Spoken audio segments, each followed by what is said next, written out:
Diego Rodríguez Landero, estás en un lugar lleno de agua, pero la primera pregunta que te quiero hacer, ¿qué nos ha pasado a nosotros con el agua?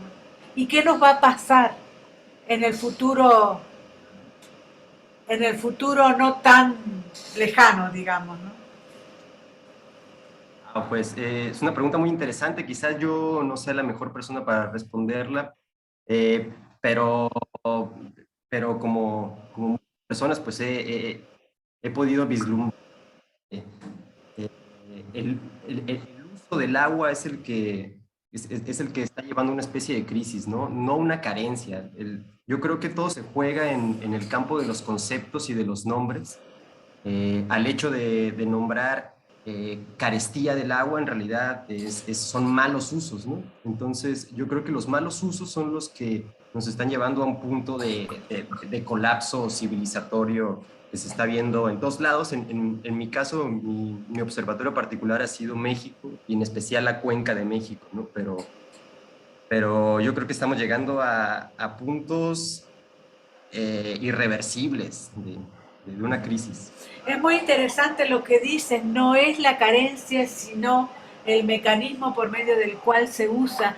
Hay incluso pueblos en donde son robadas las aguas, ¿no? O sea, son llevadas por otros poblados de Estados Unidos también, ¿no? Sí, sí, sí, sí. Hay un caso muy interesante en México, en el estado de Puebla, en una zona que es particularmente, discúlpame,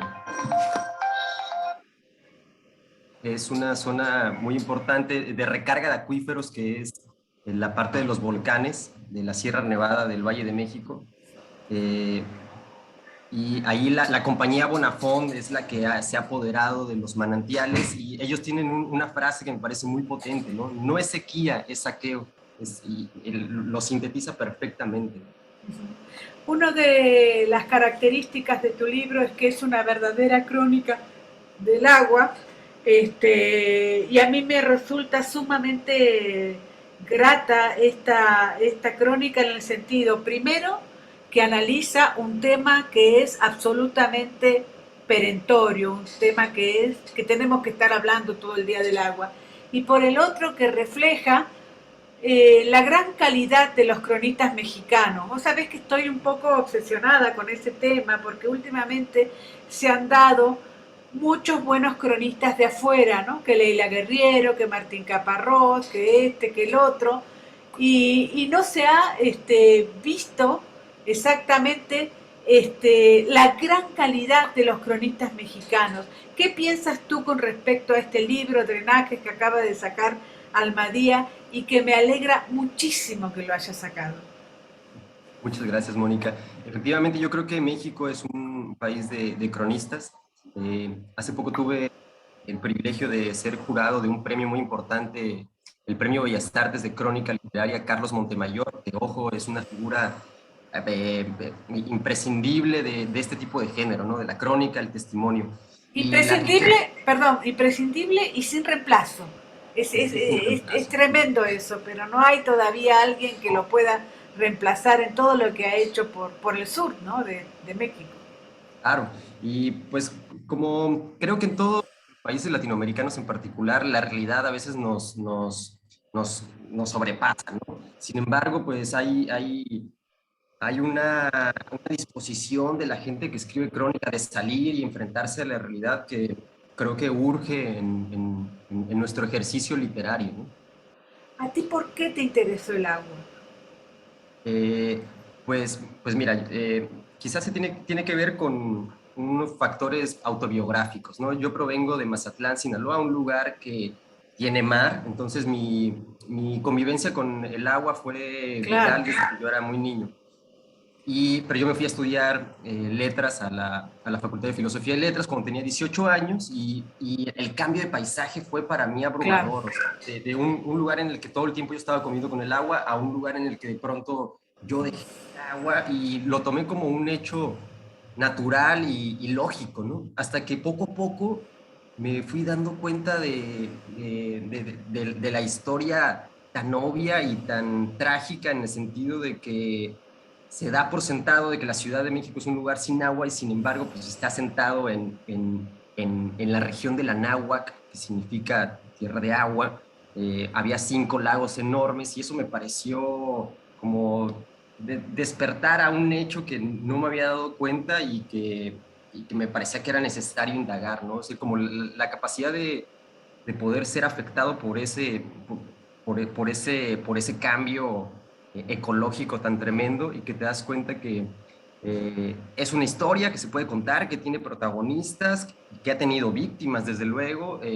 Las víctimas yo las localizo en las poblaciones originarias, ¿no? En las poblaciones originarias se refiere a asentamientos que han estado en sus lugares desde tiempos precuautémicos, es decir, desde antes de que llegaran los conquistadores europeos, y que han sido pueblos cuya convivencia, cuya simbiosis con el agua ha sido importante y de repente por factores externos, megaproyectos, intereses políticos y económicos, se ven despojados de su modo de vida original, ¿no? Entonces eso me pareció cuando lo empecé a atisbar, y he de decir que me costó 10 años de mi vivencia en la Ciudad de México darme cuenta, ¿no? Y ese factor también me parece muy potente, que somos muchas las personas que vivimos en este territorio y no nos damos cuenta hasta sino muchos años después. Claro, a mí se me ocurre que la cuenca del Valle de México antes era un motivo de orgullo. Uno hablaba de la cuenca del Valle de México como esa columna que sostenía, digamos, a la población. Ahora me parece que es un objeto de abuso y de peligro, digamos, para la población. ¿Lo ves así? Sí, y sin embargo también de ejemplos de resistencia, que de eso sí hay que sentirse muy orgullosas, ¿no? La investigación me ha llevado, yo no, la investigación misma se ha apoderado un poco de mis vivencias y me ha llevado a conocer regiones muy particulares de la cuenca de México, sobre todo del oriente de la cuenca, aunque también se repiten esto en todas las latitudes, ¿no? Pero sobre todo en el oriente es muy particular por ejemplo, pues el caso del pueblo de Atenco, de toda la sierra de la Conhuacan Sí. Oriental, que son gente que sabe que ahí han estado asentadas, y que saben que el territorio es vida y que se defiende la vida, ¿no? O sea, no se defienden propiedad privada, no se defiende otras cosas, se defiende el agua y la vida. Y me parece que en ese sentido la cuenca tiene todavía esos ejemplos que más bien ahí es donde hay que poner el foco, ¿no? Me interesaba, por ejemplo, en el último ensayo en particular, en el que hablo, hablo de una visita que hice justamente a esos pueblos de Texcoco, Sí. Atenco, en el cual la tradición y la bioculturalidad relacionada con el agua sigue viva y se defiende pese a que los discursos están enfocados a decir que eso ya no, eso ya se acabó y por lo tanto hay que construir otro aeropuerto, ¿no? Eso me parece también potente. Terminas precisamente el libro preguntándote cómo creen que será el Valle de México dentro de 430 años cuando regrese el Atotolín. Los drenajes seguirán funcionando o el agua recuperará su espacio. ¿Cómo será? Estás, por supuesto, poniendo al drenaje como la contrariedad del agua, digamos. No, no van unidos en tu libro, digamos. Cuéntanos un poquito eso. Sí, el drenaje, el desagüe como esa política casi también biopolítica y de administración de la vida y de la naturaleza, en realidad lleva 500 años y en el lapso de vida de la Cuenca de México pues es así diminuta, ¿no? Entonces yo sí creo que los factores antropogénicos y los megaproyectos en realidad son muy débiles y precarios, pese a que nos hacen creer y vivir en una especie de seguridad civilizatoria urbana, ¿no? En el caso de, por ejemplo, de la región de Chalco es muy impactante. Allí se han estado perforando pozos para extraer agua, eso produce que el terreno se hunda y que el lago de Chalco se seque, pero en una especie de revancha geológica como el terreno se está hundiendo, entonces el agua está volviendo a su lugar. Claro, y se inunda, claro, Agua. sí, es increíble eso. Sí, sí, sí. Ahora, irónicamente también describes a los funcionarios, digamos, ¿no? Te encuentras con algunos funcionarios y pareciera ser que están totalmente alejados del tema del agua, a pesar de que dirigen el tema del agua, ¿no? Y eso también, a lo mejor Es tiene que ver raro eso. un poco con, yo pienso en la tradición latinoamericana, ¿no? El boom estuvo un tiempo fascinado con novelas de dictadores, ¿no? De alguna manera nos siguen fascinando este tipo de personas alejadas de la realidad y que Claro. sin embargo inciden y siguen incidiendo con políticas públicas. A mí me parece también muy, muy interesante y me siguen pareciendo grandes personajes, los llamados villanos, los tiranos, los que imponen tragedias a los demás, pues siguen siendo personas que creo que la literatura los puede iluminar de muchas maneras y ayudarnos a entender, ¿no? Tu libro de Najes ojalá sea muy leído por muchísima gente. ¿Crees que llegará a los funcionarios, que llegará a la gente que está totalmente decidida a cambiar el tema del agua en México? Pues a mí me gustaría que más que a los funcionarios me llegara a la gente, a la gente de a pie como yo, que creo que somos quienes estamos en el lugar de cambiar las cosas realmente. O sea, yo como muchas pero otras personas, quizá ya hemos dejado de perder la fe en que desde ciertas alturas verticales se va a arreglar todo, ¿no? Yo lo he visto con este tipo de poblaciones que te comento, que son gentes campesinas y yo creo que ahí está el verdadero cambio entre tú y entre yo, ¿no? No, ya no tengo mucha fe en otro tipo de decisiones y creo que si mi libro llegara por medio de la literatura, es decir, por los medios oblicuos de la fantasía, etcétera, a, a tomar un tipo de postura, pues sería fabuloso. Eres muy joven y sin embargo estás muy comprometido con la sociedad mexicana. ¿En qué te ha cambiado escribir este libro, Diego?